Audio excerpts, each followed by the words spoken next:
Too many things.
I would like to call to order the special meeting of the Niles Main District Library on Wednesday, November 5th, 2025 at 7:02 p.m.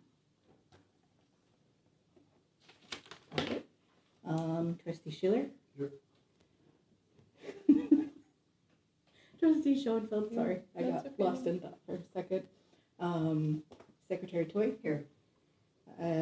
Vice President Rosansky is not here, and there has been no prior notice. President Keene? Here. Treasurer Botello? Present.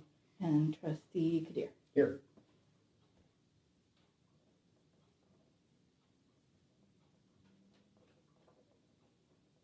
Please stand for the pledge. I pledge allegiance to the flag of the United States of America and to the republic for which it stands, one nation, under God, indivisible, with liberty and justice for all.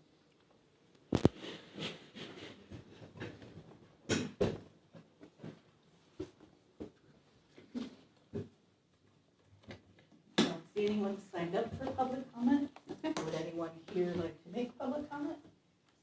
And I did not receive anything. Okay, thank you. All right, so we can move on to unfinished business, item 4A, which is action on proposal for library legal representation. So we received 5, right? 5? 6, I think. 6? Six. Mhm. Okay. So, I mean, there's a variety of ways we can go about doing this. We can either just vote for our top person, or we can do process of elimination. We could talk about everyone, but I don't know that, personally, I don't think that we need to talk about everyone unless somebody is actually interested in pursuing that one. Do you guys have any? Yes, Dave? I do have a question, because I had thought that Dennis Walsh was our Yeah. lawyer, and then I noticed also in communication that Ansel Glink is, so just, I saw some communication from Ansel Glink. And I just would like some background on where we've been with, the current firm and everything. So right now we Yes. have two separate law firms that serve the Okay. library. KTJ, which Dennis Walsh is our representative for, does our general legal services, which is Okay. what we've done RFPs about this Okay. evening. Ansel Glink is not one of our lawyers. The other firm that works with us is ECBS, Okay. and they do specifically our labor relations and union law matters. Okay. And so they have proposed, ECBS has also given us a proposal to work with us on our regular legal matters in addition to our union matters. So those are the Okay. two firms we've worked with so far. Ansel Glink, I have worked with on a basis of the FOIA hotline, which runs through Rails. So Okay, that's think how I that's know where them. saw it. Okay, Mhm. yes. But they okay. don't specifically serve our library. They are contracted by Rails to serve anyone who is a Rails member, any library that's a Rails member, to answer FOIA-related questions and Open Meetings Act-related questions. Got it, okay, that was what was confusing. Mhm. Thanks. No problem. And I think in the RFP from Dennis's firm, it said that they had been our lawyer for 40 years. Correct. Mm-hmm. 40 years. I knew it was a long Yeah. Mm-hmm. And then the ECBS, when they came on board, when we were, when the staff wanted to unionize, that's why we ended up having a specialty lawyer for that. So I'm gonna make a suggestion, everybody, we go around the room and we say, okay, these are the top two, top three I wanna consider, whatever number anyone has, not everyone has to have a top X, right? And then we can, if there's any firm that doesn't make anyone's list, then there's no reason to talk about it. And all the ones that do make people's list, at least that person who has them in their top 2 or top 3 should have an opportunity to speak. Anyone else can speak up. Does that make Is sense? everyone agreeable to that? I'm good with that. All right. Okay. Cool. Kathy, you want to start? My top was OMFM, and that would be Matt. And I've worked with Ross Seckler, but not on library matters. It was more to do with candidacy and elections and things like that. Okay. I think he's fabulous. And then my next one was Ansel Glink. And that was on a recommendation from Susan Lemke. She's at Lincolnwood now, and they use Kurt, and I don't wanna try his last name. Okay, That's my two. I have one, but I do have questions. I would still like to pursue still Kleinthorpe and Jenkins. They've been with us for such a long time. They do know exactly how our protocol is. They've been working with us for numerous years. They bring forth a lot of knowledge and representation, so I only prefer one. Okay. Do you want me to ask your questions now? Oh, yes. Oh, can I do that Yeah, now? sure, or- we can try. I was gonna suggest, why don't everybody go through and name their Okay. things, and then, because then that'll open up discussion, right? The questions will probably open up discussion, Okay. so if you don't mind, Sue. No, that's fine. Okay. Sure. Dave? Dave? I would say the history with KTJ is very important, having somebody that knows our background and that we feel comfortable with. Also, Ansel Glink, I mean, it seemed like they had a very big presence at the show, and I think they were in one of the presentations that we did. So that just seemed to me to be somebody that's very familiar with libraries. So that would be my top two. My top choice is to stay with KTJ, followed closely by that if we do decide to switch, I think we should switch to Ansel Glink. My main reasons are KTJ, again, the institutional knowledge that they have. I think that the ramp up for any new firm, whether it's no matter how good they are, is gonna cost us a lot of money to get other firm up to speed on all of our issues. The reason I selected KTJ and Ansel Glink, depending on whether or not we want to make a change, is that we seem to have a lot of issues. And because we have a lot of issues, we need a firm which has a diverse array of lawyers who can address different types of issues. If you look at the number of libraries that KTJ and Ansel Glink represent, each of them represent 30, 40 libraries in our area. And the other firms, like there was one firm that said they represent 4. There was another firm that, basically didn't represent any at all. And it's just, I don't want to be the trial where some attorney is learning about library law. I'd rather get somebody who is, they know the answer to 75% of your questions off the top of their head. That ends up ultimately saving money. So those are my reasons. So my choice is Ansel Glink, and that's the only preference I have at this point. Thank you. My preference also was Ansel Glink, followed by the OMFM. And I am feeling that way. I think Ansel Glink is very impressive. They're the library that Rails employs to help all libraries. So they have a lot of knowledge. They have a lot of lawyers with that type of knowledge. They also do municipal work as well. They work in Maine Township, but I like that they do the work for Rails. I like the work that they have done. They actually represented me when Joe McCullough sued me. So they did a good job at that. Working with Aaron on my presentation for ILA was very seamless. I just had to ask someone at Ansel Glink, I'm going to do this presentation, is anyone interested? And that was it. It was like a done deal. It was like immediate. I didn't have to push or anything. She was very easy to work with. She was very knowledgeable. She's one of the lawyers that they put in the RFP that would be with us. She was the second in line.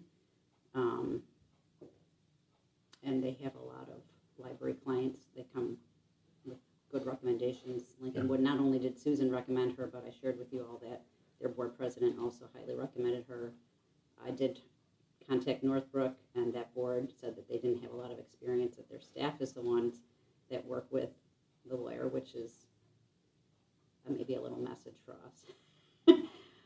That staff should be doing more of that, but Did you have any more information from Kate Hall? Because she's the director that was out of town and wasn't able to give a reference, but maybe you know which her I experience know has been. Kate Hall speaks very favorably of Ansel Glink in general. I didn't contact her specifically before this meeting because she's been very busy.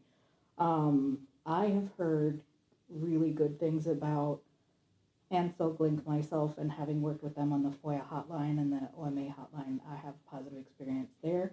I have also gotten some feedback from other libraries that because Ansel Glink is so large, they may or may not be able to provide us with the same level of dedicated service that Dennis has provided to us. And KTJ and Ansel Glink are the top two firms that libraries in the area use. So they are comparable in that way. So like I said, I've heard some positive things, and we don't know what we would be getting with a new lawyer either. So that's two sides to think about. Mm-hmm. You're gonna fire your question, Sue. I have a lot of comments, so. I have a lot of questions, so, I'm kind of concerned about the lawyer's communication style and working hours align with the library's needs and expectations. That's what I'm concerned about. Meaning If we new speak- lawyers or? New lawyers. Okay. So what I'm concerned about is Klein, Thorpe, and Jenkins have a very good rapport with us, and they know our background, and I'm kind of concerned if we switch over, what type of communication style are they going to be using to communicate with us, and how are we going to present that to the team members? Mm-hmm. So that's what my questions are. And then, what expertise do they have with libraries, nonprofit organizations, or governmental entities, whichever is applicable to the library structure that we use? That's what I'm concerned about as well. So I think, just going through that, Ansel Glink is the one other firm that, as Valerie mentioned, that has that requisite experience. If you just look, the list of clients, I think both Klein Thorpe Jenkins and Ansel Glink had, a lot of library clients. So you could imagine that both those firms have seen it all. Mm-hmm. So just to address that one question.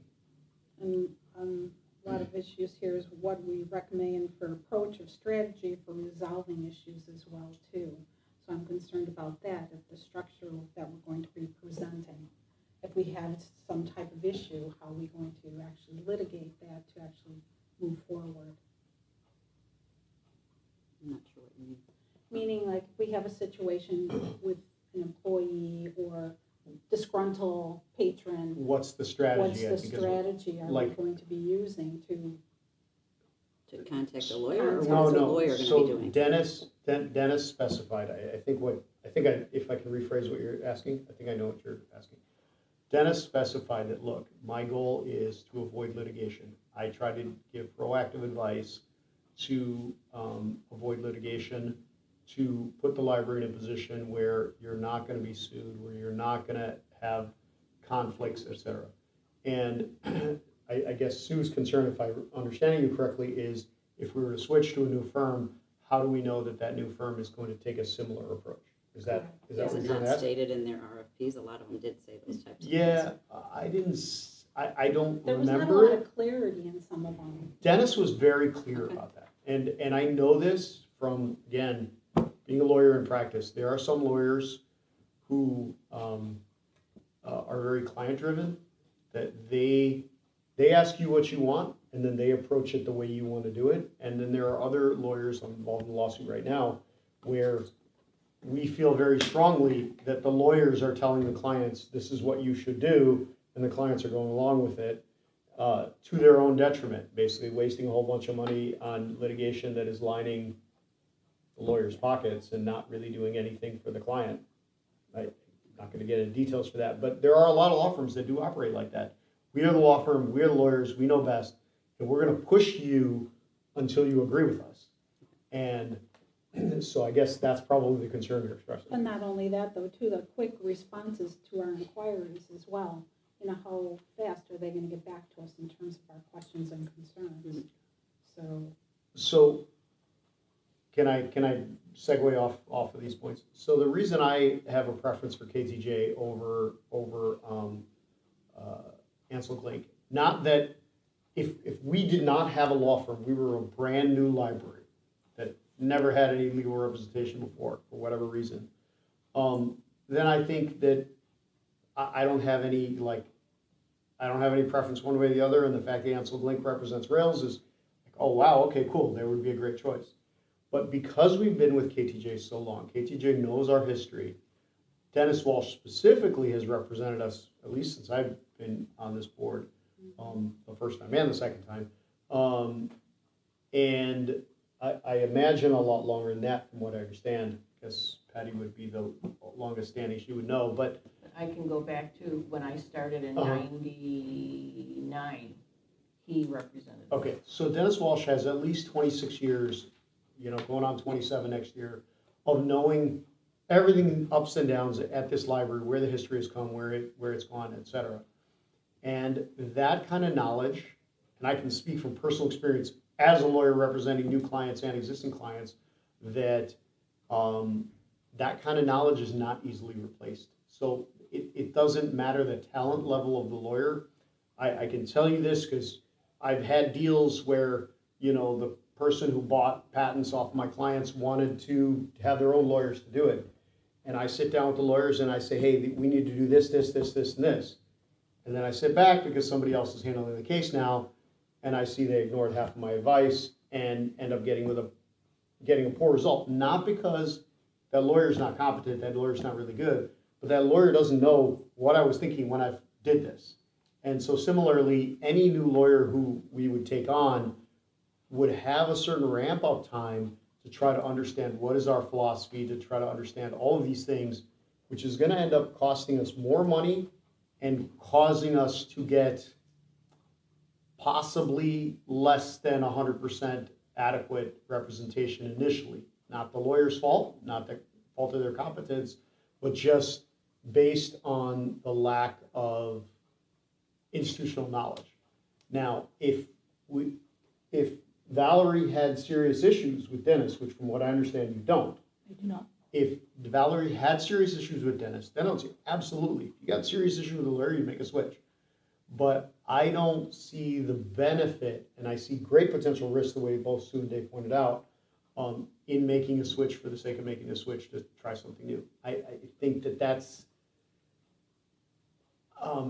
for legal services, because ultimately it's not like accounting.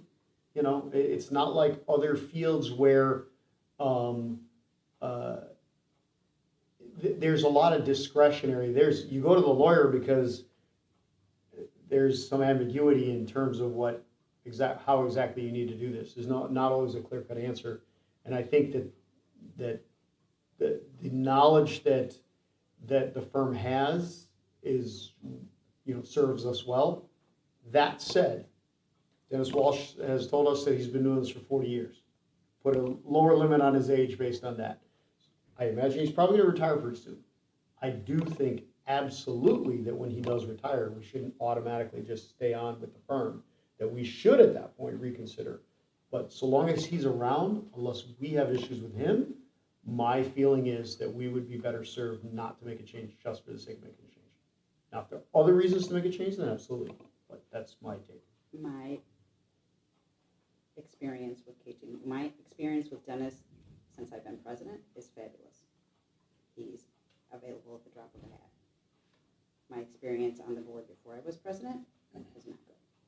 So my concern is he going to be our representation next time there's a new president, and how is that going to go?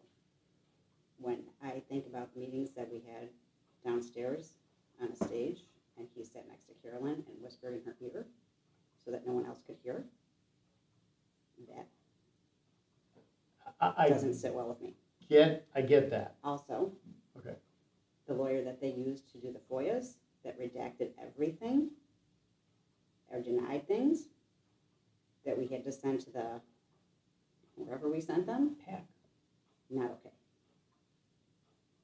So those are some of the Okay. reasons I feel the way I do about that. Can I counter that? And I didn't experience all of that, but I did sit on some of those meetings when I was appointed to the board back in, late 22.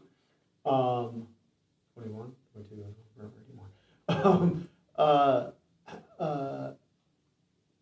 That's the lawyer's job. The lawyer's job is to represent the institution. And what that means as a practical matter is the lawyer is doing the bidding of the majority of the board.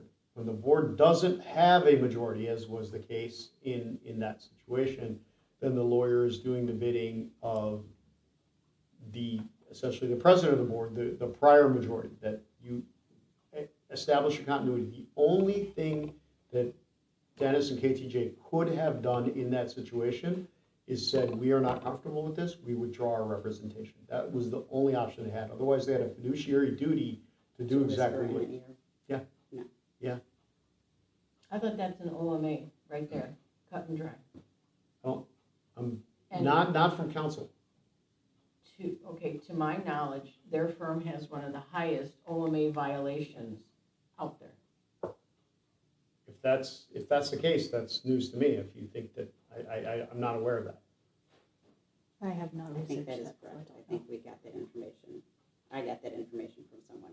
I didn't check it though, so it's not fact checked, so I can't say that for sure, but I have heard that. Same here, not fact checked, but it, seemed very, very legit. We can look into that if we. So I can remind you also that the moment I was appointed to the board, the majority shifted, and therefore Dennis's approach shifted as well. And, you know, the skeptic can say, okay, well, he's, you know, playing to the leaves of the political wind, but, you know, looking at it from the perspective of what his fiduciary duty was, his fiduciary duty to the board, the moment the majority falls in a certain direction is to follow what the majority is telling him to do. I mean, we face situations where a client tells you, go after this person. You're like, no, that's a terrible idea. Why would you want to do that? And your only choice as a lawyer is either listen to the client, go after that person, figure out how to convince the client not to do that, or withdraw. Those are your only choices. You don't have a choice to ignore the client. That's not, that you're violating your fiduciary duty, your ethical duty as a lawyer to the client. Even if what the client is telling you is something you completely disagree with and think is a terrible thing to do. I mean, it's why criminal lawyers, you know, most criminal lawyers, the first thing they do when they walk into a case is, don't tell me if you did it or not. I don't want to know. I want to know how I'm going to defend you. I don't want to know if you actually committed the crime or not. So, I mean, that's my thoughts on that situation. Okay, anyway. Thank you. Sue, do you have more questions? I'm just, I have a couple more questions. Do they carry municipal practice insurance? Is that how you pronounce it? Yeah. It's malpractice? Malpractice. Malpractice. Yeah, they will. Yeah, they will carry I it. can almost guarantee. You can look that up actually on the Illinois Bar. Go to iardc.org. You can type in any lawyer's name and it'll say whether they have malpractice insurance or not.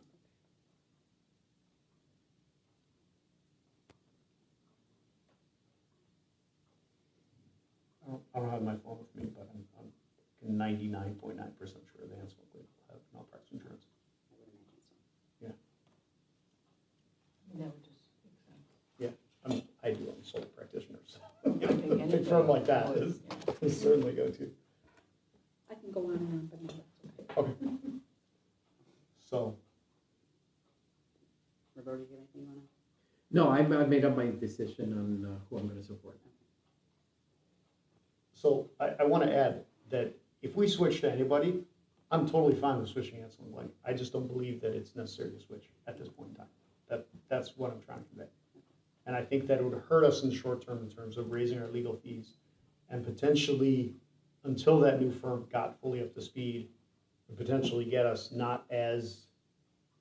won't get as much bang for the buck, basically, until that new firm is fully up to speed. And, you know, it's hard to replace 40 years of experience or 40 years of institutional knowledge. So, anyway. Dave, do you want to give any questions? Or? No, I think Umair's points are very, very valid. Unless KTJ has done something, you know, that we're not comfortable with, I don't see any reason to change horses midstream. It's going to be a lot of makeup work for anybody that's new. Ansel Glink and, you know, a lot of these firms, they're very deserving of the business. I mean, they're very knowledgeable, it seems to me, from, you know, what I can read. But if there's no real reason for it, why do it? Now, the point that you brought up, you know, about the previous board, that's, I mean, that's something to consider, but I don't know, you know, if that's a deal breaker.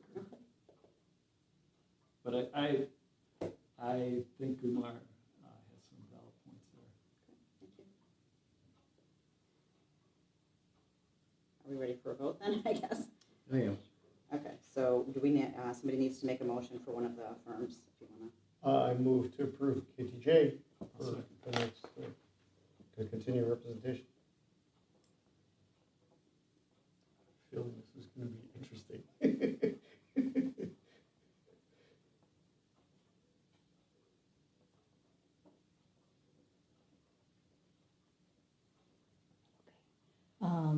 Trustee Shealer? Yes. Trustee Schoenfeld? No. President King? Treasurer Botello? No. And Trustee Kadir? Yes. 6-3. 3-3. There. Okay, so I would like to make a suggestion then. Clearly, we're stuck, and we needed somebody else to break the tie who's not here. So between today and our next regular meeting, if you wouldn't mind sharing your questions, we can try and get some answers to some of those from, wait, I don't want to assume that, We should probably maybe Why don't you make make a another. motion? Why don't you Right, make all right. another motion? Kathy, I Or no, move yeah. to have Ansel Glink be our legal representation moving forward. second.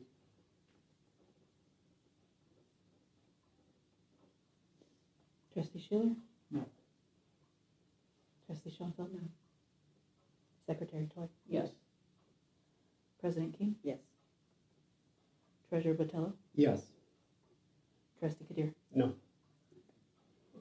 So then, yes, We have- if you want yeah. to share your questions, we can try and get some of the answers from Ansel Link. I don't know if that'll make a difference to you, but we can at least try to get more information.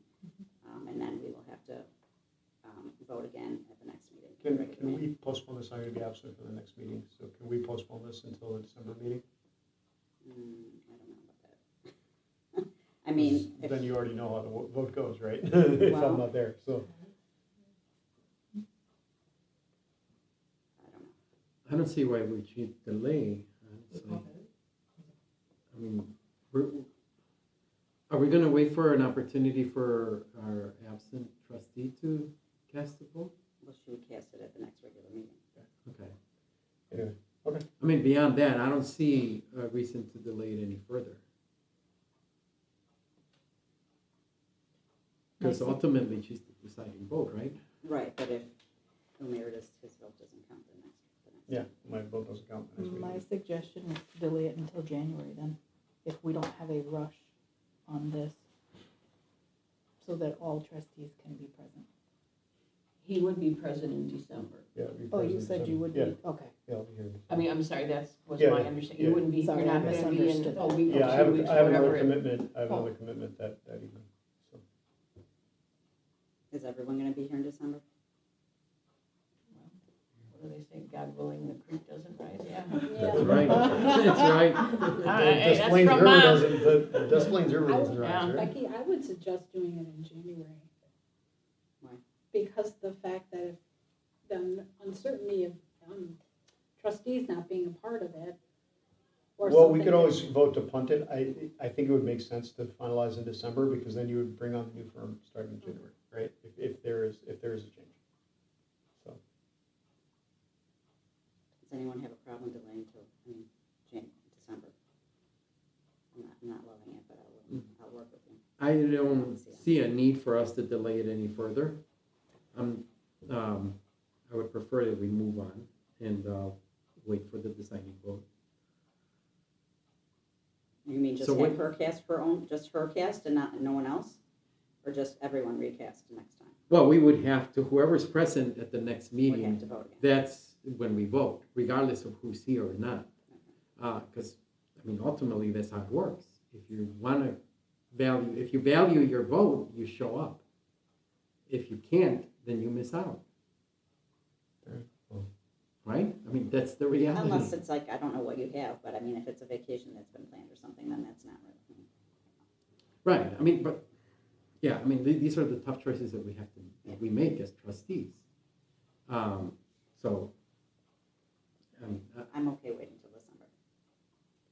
All right. But if you're not here in December, you're out of luck. So,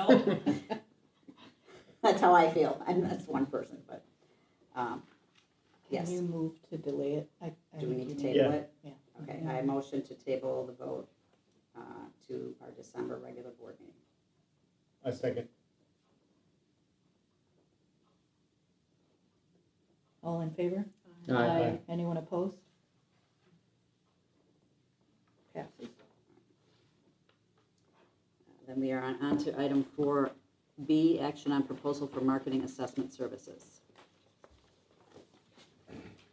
If it's all right with you, President Keene, I'd like Annie to take the lead since she's here. Sure, thank you.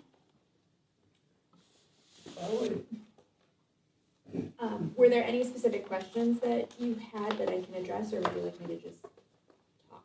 Just talk. Yeah, go ahead and then we'll Okay. ask questions after. Sure. So we're recommending a marketing consultant to help us get some of the baseline structures that we don't have. And the consultant that we're recommending has experience doing this. She has worked in libraries for over 20 years and has recently moved into the consulting space. She's doing it for the Boulder Public Library right now. And I know one of the questions that you had was like, what are the deliverables? What are we getting from this process? And so I brought a couple of examples from other libraries. We haven't had documents like this that sort of set a baseline. I know there's been conversations about standard operating procedures throughout the library. This is sort of a marketing standard operating procedure. It gives context for the things that we are creating so that there's consistency throughout how we are engaging with the community internally and externally outside of the building. So here's another one if you want to, the Glenview one if you want to pass it around so other folks can look too.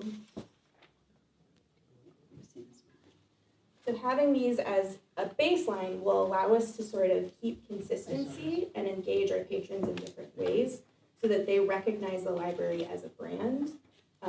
What we've had in the past, before Valerie came on and before I accepted this role, the department was public relations and marketing. And public relations is more the, I have definitions for you. So, according to the U.S. Chamber of Commerce, PR focuses on creating a positive image for the company, or library in our case, while marketing focuses on attracting new customers to the business. So we were focused more on optics and not necessarily the connection and the community engagement aspect. And by having consistency throughout your brand, we're going to be able to not only amplify the marketing, but also the community engagement aspect. And I know that that's something that you as the board have identified, the community has identified, and staff has identified through our strategic planning process. So this will just give us a leg up in order to really amplify our goals. My thoughts in view of the conversation we had about this last time is let's do it. I mean, I think we ran around in circles a lot, and then once we finally got to the end of the circle, we realized that we were back at the beginning of the circle, and so I think we performed and do it, you know. We see how it goes, and then if this is something that works, then we can talk about whether or not it's warranted for other departments or not, but I think, you know, the director wants to start here, the head of the department wants to start here, so I don't see why we as a board should stand in the way. That's my take. Plus it'd give us more stability too as to what we really need and what moves. Yeah, phase one of this particular consultants is having sort of the assessment process and then identifying what phase 2 and phase 3 will look like in terms of what the products that we get out of it are. So is this Stacy's work, the Glenview? No, these are just okay. examples. Okay, that's, because it seemed to me that she pretty much like is just starting her own business in the consulting end of it. So how many libraries has she worked for? So Anythink Libraries, the library that she has most of her experience in, is very similar to us. It was a district library. It was the Rangeview Library District prior to going through a process of rebranding and thinking about it more intentionally. So the statistics around Range Public Libraries was that less than 10% of the community had cards. After a rebrand and a process similar to what we're asking for and looking at, Anythink saw a 28% increase in cardholders and engagement, which led Anythink to be considered over time, over the 20 years that she worked there, to become a leader in the field in terms of marketing and community engagement. They had a big pop-up at the Public Library Association. They've done presentations internationally on library marketing, and Stacy was sort of the leader of that. But now, in process. terms of that, though, how is that going to work? So a patron's going to actually be receiving a new card. Are you going to be tracking that information to see how many times they're going to be using it? And then are you going to entice them to come back to our library to? That's part of the process, is how do we, once we have them in the building, how do we continue to engage them? So we're using different processes and tactics already. For example, our e-newsletter has kind of an unheard of, on average, and I apologize that I don't have the exact statistics, but on average, your open rate is going to be between 0 and 10%. We're already seeing 20%. I think the trick or treat trail, the example of that, we didn't do any posters like we normally do in the building because we don't have the staff to work on that right now. So we focus more on digital marketing for that. We saw 1,000 people in the building for that. So it's easier, that's one of the things too, is how are we evaluating what we're doing? And that's part of building these processes, is we have been doing a lot of stuff where we're just doing, but to take the step back and have this stuff so that we can build in the processes for evaluation will also be really effective. And that's what my team is really good at currently. We just don't have the foundation to get to that point. But as a manager, you're supposed to formulate and actually process that information. So That's what I'm asking to do, yes. Okay. Can you explain to the board the way, because we had a conversation, I'm sorry to put you on the spot, but the difference between marketing and promotion that you had explained to me? Yeah, so promotion is kind of taking like a megaphone and just saying, here's what we do. Marketing is, here's what we do, and here's how we're going to follow up with you once we get the feedback. So it's having that, it's more of a conversation is what marketing, and promotion is just putting out.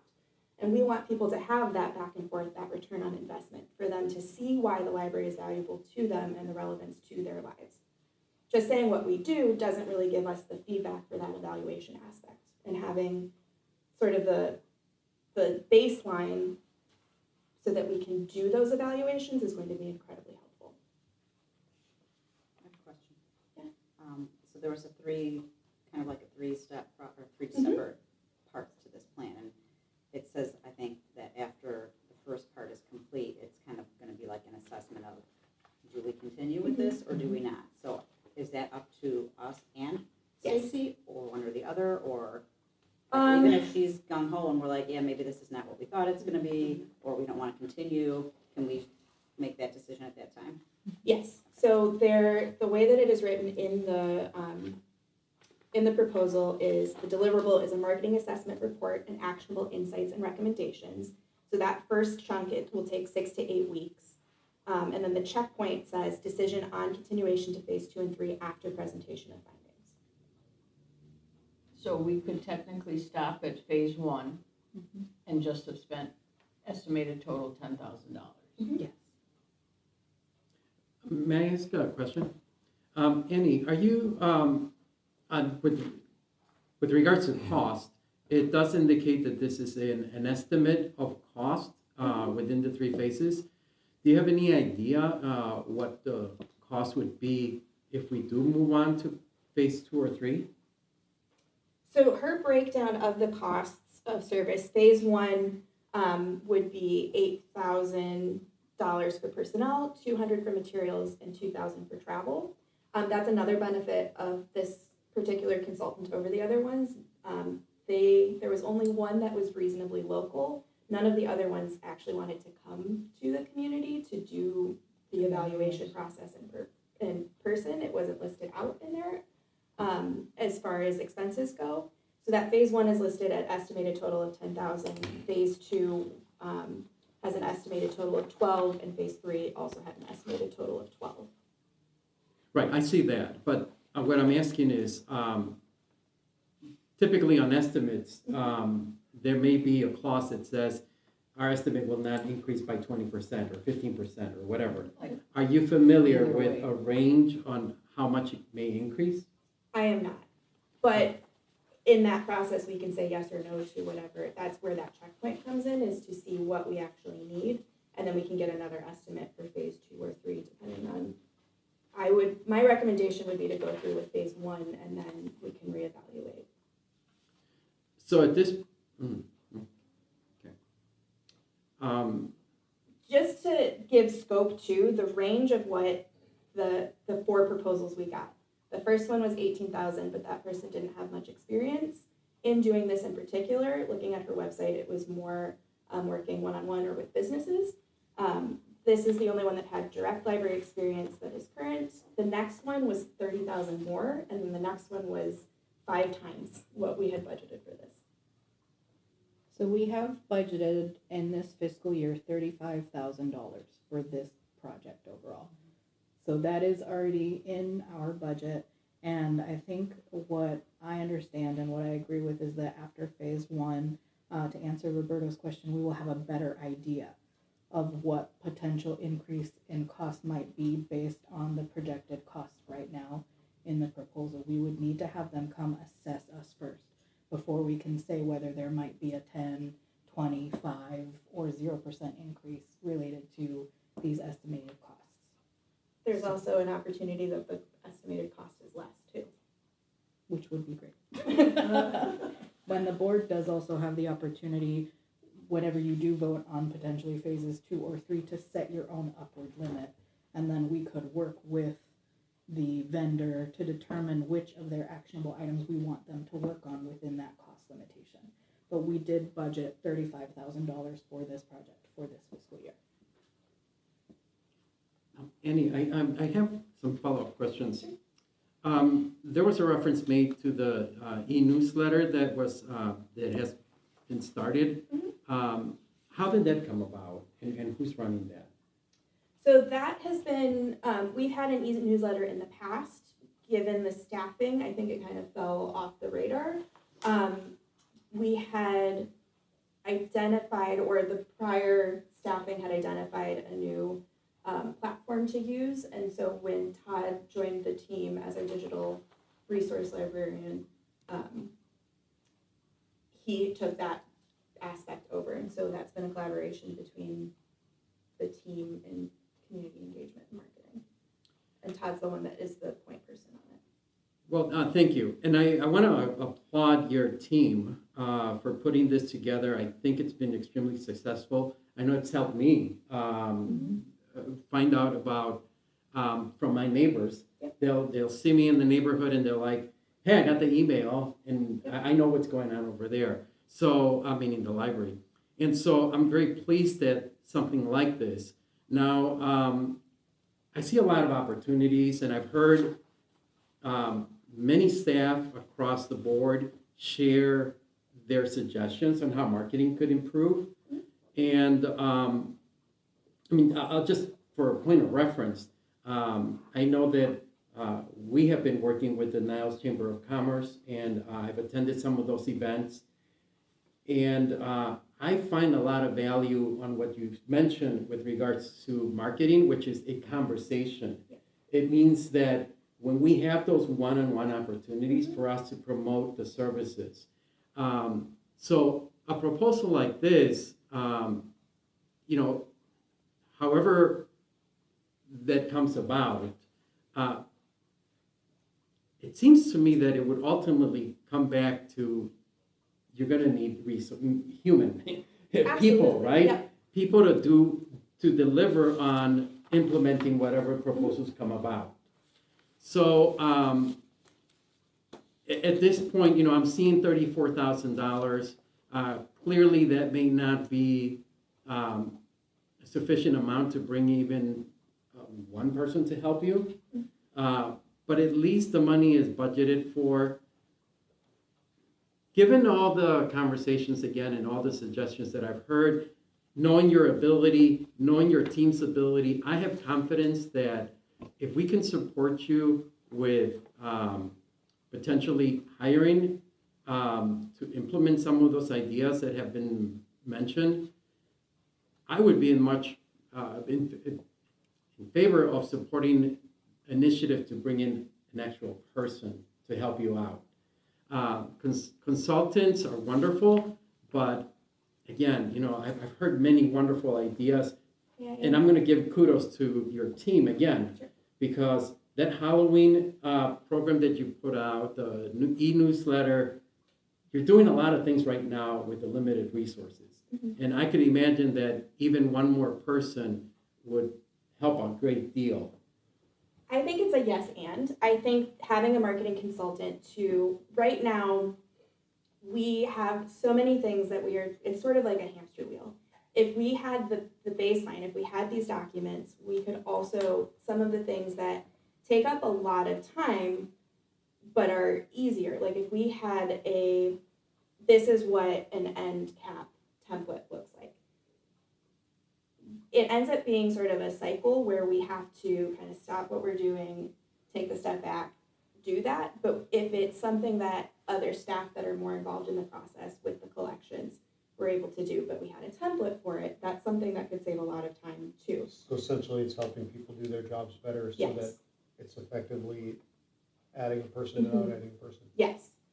So one of the things that we've been talking about and have been working on is building some of these templates so that the folks that are doing the things with the books can change out some of those signs internally, which will allow my team to focus on some more of the innovative and inventive and those human connections.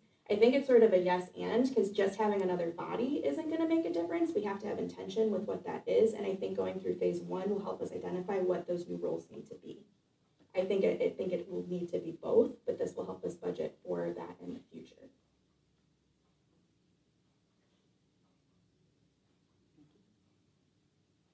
Anyone else? You ready for a vote then? I am. Dave? Yeah. You don't look, Oh, okay. no, and from what I understand, this department has been shorthanded anyway, hasn't it? So, Yeah. we're budgeted for it and we've been shorthanded, so I have no problem with it. And I think it's good to have an outside view, assessing your library, as opposed to, when you're on the inside, it's kind of hard to take a big picture view a lot of times, so. I'm just Fine. kind of concerned, oh, I'm sorry. Go ahead. I'm just kind of concerned, speaking on behalf of Trustee Bertello, I'm kind of concerned with budgeting that type of expense for that type of review. What are we definitely going to get out of that? That's what my concern is. I mean, sure, we could change displays and do all these different things, but we're still going to be in the same situation from the evaluation. So I'm kind of concerned about that. I don't feel that spending that type of money is necessary at this time. So in response to that, I just want to reiterate, I believe something I said at the last meeting when similar concerns were brought up. As Annie mentioned, this consultant brings in 20 years of experience within a marketing department. That is not something that we're likely to hire in this department, even if we propose a new position, right? And Annie is fantastic at her job, but could gain so much knowledge and collaboration, even in a short time working with someone who has this level of expertise to build processes that it might take her 20 years to build otherwise. Probably not 20 years, but an extended period of time. Bringing in the consultant makes that process faster. That's what you pay for, is the expertise in any consultant that you bring in. And that will put us in a better position for hiring in the future, which is what we're hoping for. That is why I recommend the consultant. I agree with Annie, is because it gives us an outside perspective, like Dave just said, and a level of expertise we don't currently have in the building to kind of bring us forward in our development processes for this department and for our marketing and branding initiatives. And there is a list of deliverables, right? Yes. If we go forward with all the phases. Mm-hmm. So are we voting on the first phase or are we voting on the whole package?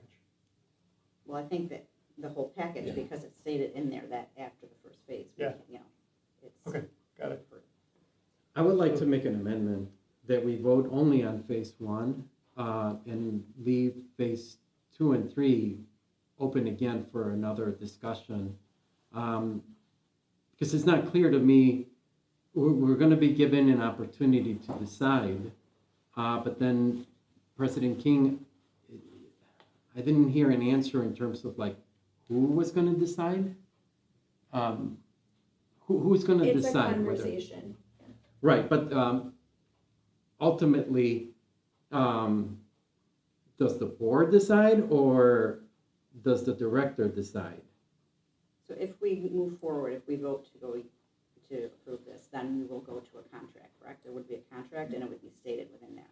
Mhm. And we would have to see that before, would the board see that then before? You can put that into your motion. You can specify, for example, whether or not we only approve phase one or we approve this full contract on the condition that in the contract it states board approval is necessary for phase 2 or phase 3. That's, Yeah, we can do that's that. up to how I you'd think like to that makes sense. move. You wanna make that motion or no? Sure, yes, that, so I move to amend, or, we didn't, You don't need to We amend, haven't- but Yeah, you move. Right. There's no. Okay, right, we we just, to- we vote on it Just and then when we vote. get the contract, we put that language in it. Is that what we're saying? No, So what you can say is I move to approve the proposal as stated with the condition that in the contract, board approval is required to move on to phase 2 and phase 3. I move to approve the proposal from, what's the name of the name? Stacy Stacy Ledden Consulting LLC. Stacy Levin Consulting LLC, as stated in the proposal, with the added condition that the board is The board the, approved. that the board must be consulted and approve moving to phases 2 and 3 of the proposal. I second. That was a mouthful. And I second. Thank you. trustee Schiller, yes. trustee Schoenfeld, Yes. secretary Toy, Yes. president Keen, Yes. treasurer Botello, Yes. and trustee Kadir. Yes. Hooray! Thank you very much. Yay. You did a great job, Annie, thank you. Thanks for coming Thank to me. We are on other. Does anyone have other? I have something. Okay. I just want to remind everyone that on this Friday at 9 a.m., we have our Veterans Breakfast celebration. So if you would like to attend, we encourage the board and the community to please attend. Thank you. Mhm. I have some other. I didn't get to tell you yet. I actually ran into Senator Murphy today at my library because she was at an event there. And I was expressing to her the frustration that some staff is having and different community members and libraries about what's happening in our communities. And she let me know that there is a bill on the governor's desk that hopefully will be signed soon that would make libraries legally would be ICE-free zones. Ooh, Oh, wow. So I am happy to share that news. that is Not just libraries, it exciting. included other places like Mhm. daycares and other things too. I didn't get the whole thing, I don't have the bill number.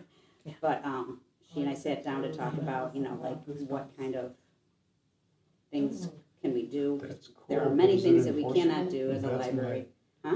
That's cool, but is it enforceable? Well, so, I mean, that remains, yeah, I don't know the Privacy details clause. about that. But she did also encourage us to reach out to her office whenever we need, if we have a patron that has food insecurity or clothing insecurity or whatever, they have people in her office that can deliver those things and would do that. So I Awesome, will be working with her more very on cool. that. So it's very exciting. Since we have the right person here, Annie, can you talk about the things that we are doing to support the community right now? I'm talking with Niles Family and Senior Services, and we're working on plans for how we can help with getting resources to families, especially as the food scarcity. We built up our little food pantry. Thank you, Rich. We've got a larger space for people to leave stuff. We've built out a webpage. If you go to our homepage, there is a resource now with all of the local food pantries and food banks, so that people can have that access to that. So there are a lot of opportunities. We also built out a spreadsheet that any staff can contribute to in terms of social, emotional, And board et cetera. members, please. Yes, I can share that with you as well. So we're creating a repository of all this stuff so that we have it internally, and then we're working on building out community resource pages for the website as well. I saw that on the webpage. It looks really great. Thank you. I also threw out an idea that we'll have to discuss as a whole board. It's just kind of something that came to me this morning that I shared with Valerie because we were on the phone earlier, is that, and one of the sessions that was at ILA that I didn't make it to was about having a social worker in your library. Mm-hmm. And that's often not cost effective for some libraries. Some libraries have them part-time. But Cool. the possibility of sharing one with other Yeah. libraries, Like a floater? or, they go to one library one day and one library another day, I don't, whatever, it's just an idea. Mhm. Because, people need resources, and if we had someone here that was That'd fluent be in awesome. it, it would be great, yeah. Annie also had a conversation with someone recently related to that. Yeah, I spoke with the village and we talked about potentially having like office hours from the Village of Niles coming Okay. over to support Yeah. and have that. They're on call anytime and they've come over within 10, 15 minutes whenever we've had something or identified an opportunity to support someone in that way. So we have a very good relationship with the village, but I do think that is something that we're noticing more and more, is that people need resources more and more. Having someone on site, Yes, would be speaking from incredible. experiences, makes a huge difference, because people that are coming to your library all the time, that are often in crisis, they come in and they see that person, and then there is no crisis. Mhm. It just makes a huge Does difference. Des Plaines have it? We have a part-time one. It's Okay. something new that we haven't. In the last few months, it's made a big difference. Mhm. Roberta, you wanted to say something? Yeah, sure. Valerie, if the questions, I was not able to locate the homebound policies. We within don't our have policy. one. We don't have a policy right now. So what is the protocol for homebound services? So Annie is the department head over that, and we have an application. We do have an application process by which people show their need for delivery services, and we provide it along of a lot of the patrons who use this service are longstanding. We have had some new people join the service, but it is very limited in that way. And the same, we call that section of the library outreach, but we're going to change the name because outreach means a very different thing in library world. But delivery services also delivers, we have a collection of books that have been weeded from the library's collection but are still in decent condition, and we lend them to teachers in the community, so we also deliver those out into the community as well. Well, would you please share all those policies so that we can review them during the policy reviews? We Because- don't have a policy, so we would need Would you to like a create a new recommended? policy. Well, yes, simply because I would like to streamline how we communicate that as part of our marketing efforts. Because this is an area, and again, this is about a conversation that we're going to have, and it's important for us here entirely, all of us in the library, that if we're going to speak to a service, that we're all speaking to the same service, the same policy will apply to everybody in the community. Because certainly there's interpretations here. So while you may have one idea of what outreach is, mine will be different. Mhm. And I noticed that, that needs clarity. Sure. I can share with the board the webpage. Annie actually has it pulled up, but I can share the webpage for homebound delivery application. So that part is standardized as far as how you apply. And where is that found? It's on our website. So if you are on our website and you go to, and I can share this out in an email with you all. If you go to services, under in the community, there is a page called Homebound Delivery. And that opens up to just a brief statement about what it is, and it says homebound delivery is available for Niles, Maine cardholders who are unable to come to the library because of short or long-term disability or health problem. Great, thank you. That's a good start. Yes, if you could forward that to all of us, specifically so that we can develop a policy or surrounding that. Absolutely. We're also working internally on an improved marketing sheet that outlines all of our services, kind of like a 1 or 2 page that we can easily hand out to the community to make people more familiar with everything that we do. That's something that Annie's team is working on with the rest of the staff as well.